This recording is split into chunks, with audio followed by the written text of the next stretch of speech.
Hello दोस्तों, कैसे हो आप सभी को मेरे यूट्यूब चैनल पर बहुत बहुत धन्यवाद। मैं भाई गोविंद सर। आज मैं आपको बहुत सामने एक डिस्कशन लेके आया हूँ, बहुत ही शानदार, और जिसका आप लोग बहुत दिनों से वेट कर रहे थे, रेलवे एग्जाम एनटीपीसी के लिए। ये डेट आज ऑफिशियल जारी हो चुकी है। एनटीपीसी की वेबसाइट आप सभी देख सकते हैं। ये जो हमारा एग्जाम डेट है एनटीपीसी का ग्रेजुएट लेवल का, ग्रेजुएट लेवल अभी 12th लेवल का नहीं है, ओनली ग्रेजुएट लेवल का डिक्लेयर हुआ है, जो हमारी 5 जून से 23 जून तक होगा। ऑलमोस्ट 20 दिन तक हमारा यह एग्ज़ाम चलेगा। ये एक यहाँ पे हम लोगों के पास तैयारी करने के लिए सिर्फ 20 दिन का समय है। अब हम लोग की स्ट्रेटजी क्या होना चाहिए, हम कैसे तैयारी करें 20 दिन में, ताकि हमारा पूरा कॉन्सेप्ट क्लियर हो जाए और कोई डाउट भी ना रहे, और कैसे कवर किया जाए। मेन पार्ट इसमें मैथ, रीजनिंग और जीके जीएस का है। इसमें मोस्ट इम्पोर्टेंट कवर करना है, जिसमें मैथ और रीजनिंग। जिसका मैथ और रीजनिंग एक्सपर्ट है, सही है, तो वो एनटीपीसी बेकार निकाल लेगा। और जिसका मैथ और रीजनिंग सही नहीं है, वो एनटीपीसी नहीं लेगा, क्योंकि जीएस का कोई लिमिट नहीं है।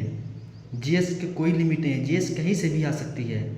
जीएस एक बहुत ही बड़ा सिलेबस है। ऑलमोस्ट जीएस में 10 सब्जेक्ट होती है, जैसे फिजिक्स, केमिस्ट्री, बायोलॉजी, स्टैटिस्टिक्स के, current affairs, ancient history, modern history, medieval history, statistics के, इकोनॉमिक्स। ऑलमोस्ट 10 सब्जेक्ट होती है। इन 10 सब्जेक्ट से मिलाकर हमारी 45 क्वेश्चन बनी। ऑलमोस्ट एवरेज हम ले एक क्वेश्चन से कम, मिनिमम कम से कम 4 क्वेश्चन तो होना ही है एक सब्जेक्ट से। इसलिए आप लोग को मैं बहुत ही अच्छा से मैं बता रहा हूँ। कम से कम जिसका मैथ और रीजनिंग सही हुआ वो एनटीपीसी क्लियर कर लेगा, और जिसका मैथ और रीजनिंग सही नहीं है, भाई पहले मैं बता रहा हूँ, उसका तो कुछ होने वाला नहीं है। क्लियर कट, इसमें कोई खिंचाव तनाव की बात नहीं, क्लियर कट होगा। जिसका मैथ और रीजनिंग सही नहीं है, प्लीज़ आप लोग एग्जाम देने ही मत जाइए, क्योंकि आप मॉक एनालाइज कर लीजिए, आपका मॉक में कितना नंबर आ रहा है। अगर आपके मॉक में कम से कम 50, 55 या 60 नंबर आ रहे हैं, ऑलमोस्ट 40 नंबर भी आ रहा है, तो आप लोग एग्ज़ाम देने जरूर चाहिए।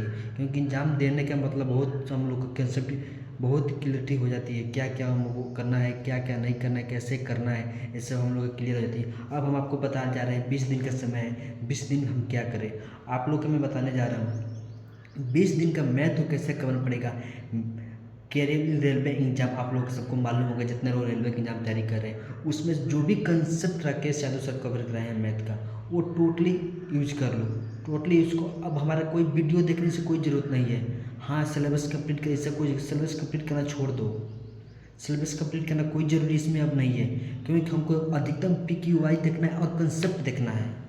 अधिकतम PQI और कंसेप्ट देखना। अगर हमारा PQI और कंसेप्ट क्लियर है तो हमारा बीड़ा पार हो जाएगा, निकल जाएगा एनटीपीसी एग्जाम। अगर कंसेप्ट ही क्लियर नहीं होगा तो कैसे निकलेगा। मोस्ट इंपॉर्टेंट है कंसेप्ट के साथ फार्मूला एडवांस का याद होनी चाहिए, क्योंकि एडवांस मैथ का अधिकतम क्वेश्चन फार्मूला बेस ही आता है।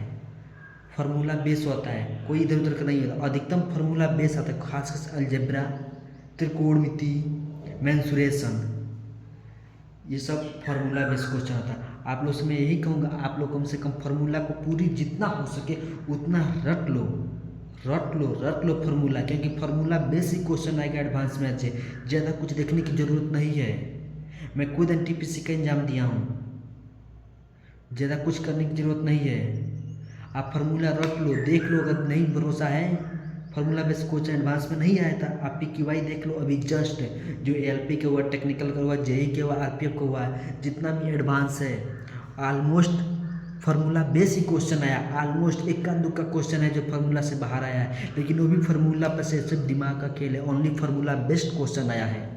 कोई ज़्यादा मत देखने को, हाँ 50 क्वेश्चन लगाए, 60 क्वेश्चन नहीं, कोई जेब दिखाने की लगाने की जरूरत नहीं है। 50 क्वेश्चन, 60 को 70 क्वेश्चन लगाने की इस टाइम अब कोई ज़रूरत नहीं है। ओनली लगाओ फार्मूला, कॉन्सेप्ट क्लियर करो, फार्मूला याद कर लो, कॉन्सेप्ट क्लियर कर लो, हमारा एडवांस निकल जाएगा, एडवांस मैथ निकल जाएगा। इसमें कोई ज़रूरत नहीं है।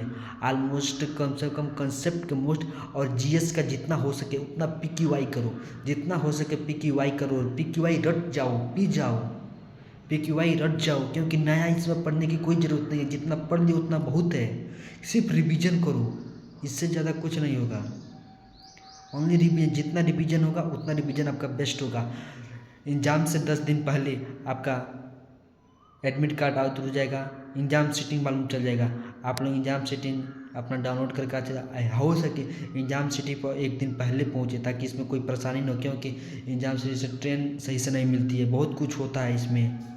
आप लोग को मोस्ट इम्पोर्टेंट होना चाहिए इस समय कुछ नहीं और नहीं, मात्र 20 दिन का टाइम है। 20 दिन का ये फार्मूला कंसेप्ट क्लियर करना है और PQI को देखना है, जितना हो सके PQI देखना है, जितना हो सके PQI देखना। और जीएस का PQI सारा रट लो, नहीं याद है तो जीएस का PQ रट लो, कोई भी बुक ले लो, जीएस का PQI तैयार करो। वीडियो कोई मत ज़्यादा देखो, वीडियो से तुम 1 घंटा में कम से कम 20 क्वेश्चन देखोगे। आपने अपने बुक से पढ़ोगे तो 30-40 क्वेश्चन तैयार कर सकते हो। 1 घंटा का टाइम वहाँ पर वेस्ट होता है वीडियो देखने में, मैं आपसे गारंटी के साथ कर रहा हूँ। लेकिन आपको लेकिन वो 20 क्वेश्चन आपको याद भी नहीं होगा, केवल वीडियो देखने में उड़ा देते होगे। वही 20 क्वेश्चन आप 1 घंटे में 30 से 40 क्वेश्चन तैयारी कर सकते हो बिना वीडियो देखने की जैसे कोई ज़रूरत नहीं है। कोई बुक नॉर्मल है तो उसको तैयारी कर लो बुक से, उससे कंसेप्ट क्लियर हो जाएगा, उससे जीएस का क्वेश्चन हो जाएगा। जितना हो सके उतना करो, बुक से देखो, यूट्यूब मत देखो, यूट्यूब भाई मत देखो, यूट्यूब पर सब टाइम वेस्ट हो रहा है। इस टाइम यूट्यूब पर देखना मतलब टाइम वेस्ट करना होता है। बुक से देखो इस टाइम। यूट्यूब वाले तो बहुत आएंगे, यूट्यूब वाला तो अपना TRP बढ़ाएंगे, अपना सब्सक्राइबर बढ़ाएंगे, ये जीके देख लो, वो जीके देख लो, उससे कुछ नहीं होता है भाई। सिंपल सी बात, उससे कुछ नहीं होता है। मैं आप लोगों को बता रहा हूँ कुछ नहीं होता है। तुम्हारे पास कोई भी PQI का बुक है उसी को तुम कवर करो ना, क्योंकि यूट्यूब वाले सब PQI करा रहे हैं। यूट्यूब वाले 1 घंटे में 15 से 20 क्वेश्चन कराएंगे, तुम 1 घंटा में 30 से 40 क्वेश्चन कर लोगे। वीडियो देखने से कोई ज़रूरत नहीं है, जितना मैं कहता हूँ उतना कर लो भाई, बहुत मस्त रहेगा। बहुत बहुत धन्यवाद आप लोग। मैं यही करके बताने के लिए आया हूँ, क्योंकि मैं खुद NTPC की तैयारी करता हूँ। मैं कोई यूट्यूब चैनल नहीं, बस एक चैनल फॉलो करता हूँ, रेलवे एग्जाम, वो भी सिर्फ मैथ के लिए। मैं जीके का कोई वीडियो नहीं देखता हूँ, क्योंकि मैं PQI बुक से तैयारी करता हूँ। 1 घंटा वहाँ पे वीडियो जीएस का देखने का मतलब टाइम वेस्ट हो रहा है। 1 घंटा 20 क्वेश्चन करा के मैं 40 क्वेश्चन तैयारी कर लेता हूँ 1 घंटे में। फ़र्क आपको साफ होता, खुद आप एनालाइज करके देख लो यार, फ़र्क आपने साफ दिखेगा कि बुक से पढ़ना है कि यूट्यूब से पढ़ना है। जय हिंद दोस्तों, कैसे आपसे मेरे चैनल को सब्सक्राइब करो, कोई डाउट हो तो कृपया तुरंत कमेंट करो। जय हिंद, थैंक यू।